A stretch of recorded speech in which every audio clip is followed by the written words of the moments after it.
I think there are a few things that the public will just forever be interested in. Example, people just love dinosaurs. No matter what, there's always some level of interest in dinosaurs. I think vampires are a part of this conversation. From Twilight to Nosferatu to Sinners, I mean, people are just interested in vampire stories of all kinds. And I think that zombies are definitely a part of this conversation as well. Something about these creatures just captured the public's attention. And from popular shows like The Walking Dead to The Last of Us, I mean, zombies have stayed in the consciousness for decades. Now enter 28 years later, a full 28 years after the first 28 days later. Just kidding, I completely made that up. It's been a while since we've seen this franchise, but after one of the best trailers I have really ever seen, it is now here to audiences in what director Danny Boyle hopes is the first of a trilogy, for which the second movie has already filmed. Does this movie live up to the hype of that first trailer? Well, I saw it the other day and I don't know.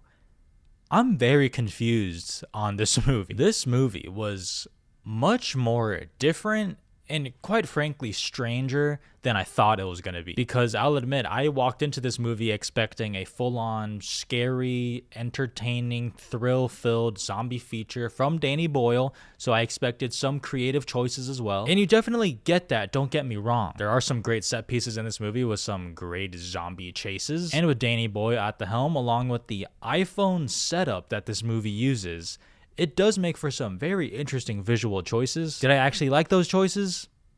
Kind of.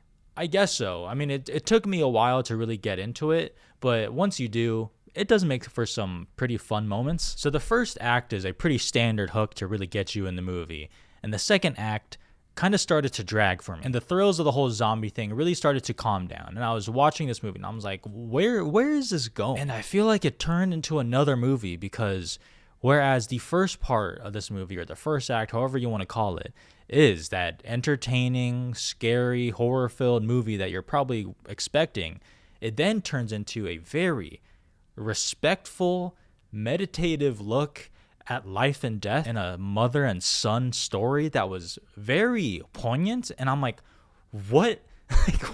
What is happening? And that's not an insult either, because as I just said, it was actually pretty moving. I'm not spoiling anything by saying when Ralph Fiennes comes into this movie, which is a little bit later on, he definitely brings an energy and I love him. He is just an absolute comfort actor of mine. But when he comes in, I felt like it became a different movie. And I know it's mentioned in the trailer, but Ralph Fiennes says a line something along the lines of, there are many kinds of death.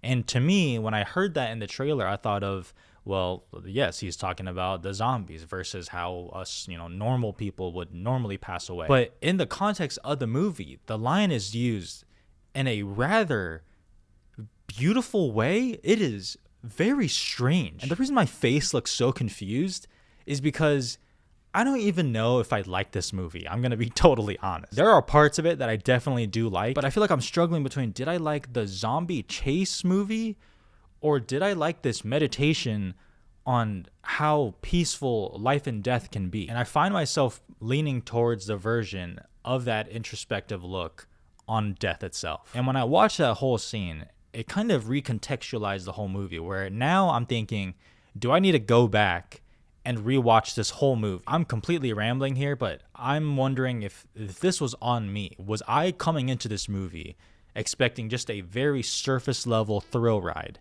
And instead, I got something much deeper than that, hence my confusion. But it doesn't stop there, because even after a rather touching moment in this movie regarding that scene that I just talked about, it then turns into another action-filled Power Ranger type shit, and that will make sense when you see it. And it certainly lets you know that, yes, this is a planned trilogy for sure. And the movie ends, and again, I'm confused. This was a real roller coaster ride of emotions. I'll admit, it started off like, what is this? Like, why does this look so strange? Why is this edited so weird? And then it went up as I got used to it, and I was like, okay, we are so back. This is awesome. This is scary. This is thrilling. And then it went down to, okay, wait, so what is this? Why is the pacing so slow? Why are we stopping all of a sudden?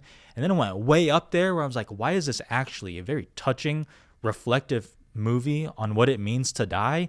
And then it went down again to, what is this with the Power Ranger shit? And I'm like, this was not what I expected. I am compelled by it. And yeah, it doesn't really feel complete. I wish I could sit here and talk about all the characters and performances, but a lot of them feel like they have so much more to go. Some of them are cut short. It's very strange because it does end on somewhat of a cliffhanger note. But I guess the question is, am I interested in where this leads next? And the answer to that is yes. And again, I'm fully open to, this being on my own fault, walking into this movie expecting one thing, getting another, getting a mix of different things, not being ready for what my eyes were going to see with an iPhone setup rig. I can see myself absolutely loving this movie if I rewatch it, or I can see my score going down. But if I'm being honest, I recommend everyone out here sees it because it just flatly was not what I expected at all. And whether or not that works for you, whether or not that works for me, it does make for an interesting conversation. And at the end of the day, that is better than just a boring movie. 28 years later, 3 stars? Again, follow me on Letterboxd if you want to know my updated thoughts when I eventually rewatch it. And let me know what you all think down in the comments. I am very curious about this one. Please subscribe. You guys are the best. I will see you guys next time. Goodbye.